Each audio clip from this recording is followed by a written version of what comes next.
मैंने पिछले वीडियो में आपको शब्दभेद बताया था।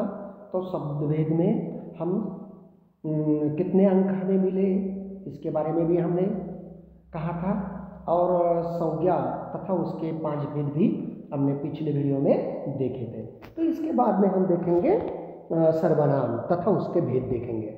तो पहले शुरुआत में हम देखेंगे सर्वनाम की व्याख्या किस प्रकार होती है। तो व्याख्या सर्वनाम की देखिए, जिन शब्दों का प्रयोग संज्ञा शब्दों के स्थान पर किया जाता है उन्हें सर्वनाम कहते हैं। सर्वनाम संज्ञा की पुनरावृत्ति को रोकने का काम करते हैं, इसलिए उसे सर्वनाम कहते हैं।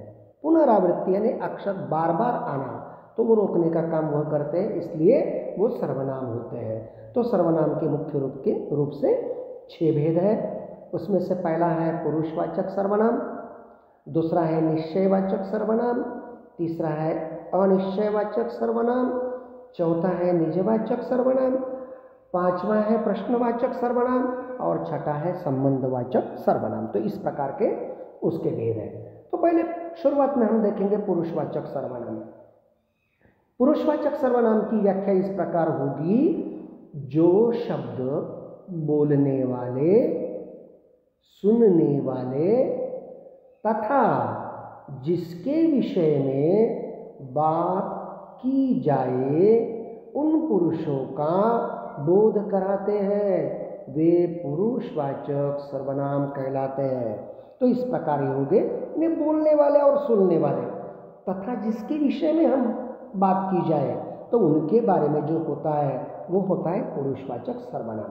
बोध कराने वाले, किसी बात हो रही है तो उसमें बोलने वाले में क्या क्या शब्द आते हैं देखिए, मैं, मुझे, हम, हमें, इस प्रकार। सुनने वाले में क्या होता है, तुम, तू, तुमको, तुमसे, आप, इस प्रकार। जिसके विषय में बात की जाए वह, वे, यह, ये, उसे, उससे, उनको, उनके, उनके लिए। तो इस प्रकार ये प्रमुख रूप से पुरुषवाचक सर्वनाम में बोलने वाले, सुनने वाले तथा जिसके विषय में बात की जाए वो होता है। आया समझ में? तो इसके उदाहरण हम देखेंगे, जैसे कि मैं प्रतिदिन टहलता हूँ। मैं प्रतिदिन प्रातः टहलता हूँ। तो मैं यह बोलने वाले का है। दूसरे इसमें उदाहरण जैसे कि तुम कल कहाँ थे, सवाल पूछा है। तो तू, तुम, तुमको, तुमसे, आप, जैसा है ना, तो इसमें तुम ये आएगा, इन्हें सुनने वाले का। तीसरा उदाहरण हम देखेंगे, वे मेरे मित्र हैं। तो वे मेरे मित्र हैं, मतलब इस जिसके विषय में बात की जाए, जैसे कि वह, वे, यह, वे, ये, उसे, उससे, उनको, उनके, वे। इसलिए इस प्रकार से मैं, तुम और वे, ये सब पुरुषवाचक सर्वनाम होते हैं। तो इसके बाद में हम देखेंगे निश्चयवाचक सर्वनाम। पहला होगा पुरुषवाचक, दूसरा है निश्चयवाचक। अब निश्चयवाचक सर्वनाम में क्या है, जिस सर्वनाम शब्द से, देखिए उसकी व्याख्या इस प्रकार होगी, जिस सर्वनाम शब्द से किसी निश्चित व्यक्ति, वस्तु या स्थान का बोध होता है, उसे निश्चयवाचक सर्वनाम कहते हैं।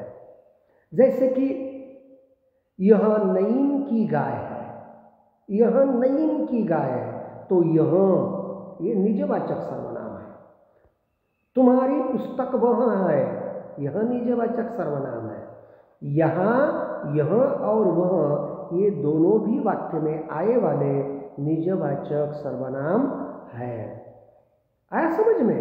तो हम अब तीसरा भेद देखने जा रहे हैं। तो तीसरा भेद जो है अनिश्चयवाचक सर्वनाम का है। तो अनिश्चयवाचक सर्वनाम की डिफिनीशन क्या होगी, जैसे कि जिन सर्वनाम शब्दों से किसी निश्चित व्यक्ति, वस्तु या स्थान का बोध न हो उन्हें अनिश्चयवाचक सर्वनाम कहते हैं। जिनमें बोध नहीं होता, निश्चितता बताई नहीं जाती, जिनका निश्चितता का अनिश्चितता होती है, निश्चितता उसमें नहीं होती, इसलिए वो अनिश्चित है। जैसे कि उदाहरण के तौर पर बाहर कोई है फिक्स बताया नहीं। जैसे कि कोई यहाँ शब्द अनिश्चयवाचक है। माँ कुछ खाने को दो, कोई भी हो सकता है, राइस हो सकता है, चपाती हो सकती है, कुछ भी हो सकता है। कोई और कुछ, ये सब क्या है? अनिश्चयवाचक सर्वनाम है। तो इस प्रकार अनिश्चयवाचक सर्वनाम है। तो बाकी सर्वनाम के जो भेद है, वो भेद हम अगले वीडियो में देखेंगे। सर्वनाम के 3 भेद हमने इस वीडियो में देखे हैं। अगले वीडियो में हम देखेंगे निजवाचक सर्वनाम और प्रश्नवाचक सर्वनाम और संबंधवाचक सर्वनाम। तो हम यहाँ पे रुकते हैं।